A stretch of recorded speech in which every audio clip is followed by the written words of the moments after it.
सास की मेहमान। सिमर की सास की सारी जिंदगी किराए के मकान में ही बीती, लेकिन जब बेटा कमाने लायक हुआ तो उसने अपना बड़ा मकान बनाया। क्या है माँ, इतनी लंबी लिस्ट मेहमानों की? गृह प्रवेश है सिर्फ, शादी में तो तुमने इन लोगों को बुलाया ही था ना। अरे बेटा, तुम्हारे पिता और मैंने तो सारा जीवन घर नहीं बनाया, ये सोचकर कि पैसा घर में लगा देंगे तो तुझे कहाँ से पढ़ाएंगे। अब बेटा, घर जैसी खुशी में मैं उन लोगों को कैसे भूल जाऊं जिन लोगों के साथ मैंने पूरा जीवन काटा। तभी वहाँ बहू आ जाती है। क्या माँ जी, कैसी बात कर रही हैं? बुआ जी, चाची जी, उनकी बेटियाँ, ससुराल वाले सभी तो आ रहे हैं। मैंने उनकी लिस्ट सुमन से पूछकर तैयार कर ली है। हाँ बेटा, ये लोग तो रिश्तेदार हैं, इन लोगों को तो बुलाना ही है, लेकिन जिन लोगों के साथ मैं किराए के मकानों में रही, वो मकान मालिक, वो पड़ोसी, उन्हें कैसे भूल सकती हूँ। माँ, लेकिन वो नीलम आंटी को तो मत बुलाना, बड़ा ही लो स्टैंडर्ड साउंड करती है वो। हाँ माँ, और वो किरण को भी। उनका पति और बेटा खाते कितना है? और नहीं तो क्या, शादी में भी 2000 रुपए वाली प्लेट में दनादन खा रहे थे। माँ कुछ नहीं बोलती, कमरे में चली जाती है। तुम्हारी माँ की तो चोचले ही अलग है, न जाने लोगों को क्या बताना चाहती हैं। अरे आस पड़ोस को तो ऐसे पूछ रही है जैसे कि रिश्तेदार। हाँ जानता हूँ माँ को, वो किसी से जुड़ती है तो दिल से जुड़ती है। वैसे बात करता हूँ उनसे। सभी अपने अपने काम में लग जाते हैं। सास को नींद आ जाती है और वो सो जाती है। लग रहा है कि गुस्सा होकर सो गई। कपड़े भी अपने बाहर फेंक कर गई है। बहू है ना, नौकरानी जैसी, कर लेगी काम। बड़बड़ करती बहू सास के कमरे में जाती है और कपड़ों को उनकी अलमारी में रखती है कि तभी उसके हाथ में एक एल्बम और कुछ खत लगते हैं। अरे ये क्या है? बहू एल्बम देखती है जहाँ नीलम आंटी और सास के साथ छोटा सा उसका सुमन खड़ा होता है। इनके बचपन की फोटो। वो सारी फोटो देखकर जब खत को खोलती है तो वो किरण का होता है।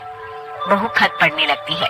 खत में लिखा होता है, तू पैसे की चिंता ना कर, सुमन की पढ़ाई में कोई कमी ना हो, हम पड़ोसी नहीं बहने हैं। तभी सास जग जाती है। अरे बहू, क्या हुआ? कुछ चाहिए था क्या? बहू बात घुमा देती है। माँ जी, वो इनकी फोटो देख रही थी नीलम आंटी के साथ। कितनी सुंदर लग रही है ना आंटी? हाँ, दिखा तो जरा फोटो। बहू सास को फोटो देती है। सास फोटो देखकर कहती है, याद आता है, तेरे ससुर जी तो थे नहीं, काम के लिए 10 दिनों के लिए शहर से बाहर गए थे। जब बेटा होने वाला था तब नीलम आंटी और अरुण अंकल ही थे। आंटी बेचारी रात भर मेरे साथ बैठी रही तो अंकल भाग भाग कर दवाई का इंतजाम कर रहे थे। बेटे के होने के बाद भी जब तक मैं घर नहीं आई मेरे पास ही रहे। रिश्तेदार तो आए थे मुंडन में 10 दिनों के बाद।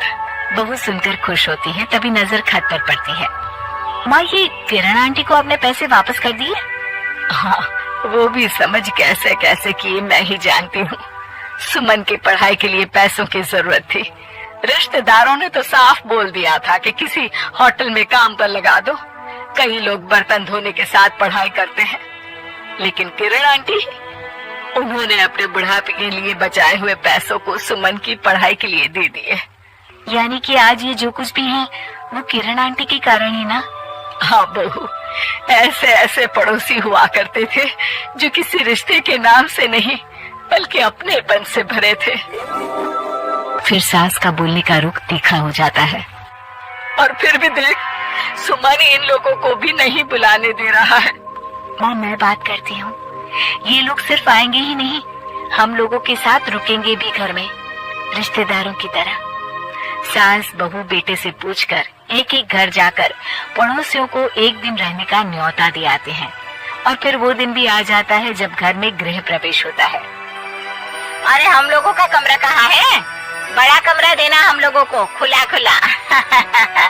सुमन परेशान हो जाता है कि वो क्या करे, कहाँ किसका सामान रखे कि वहीं किरण पड़ोसन आ जाती है।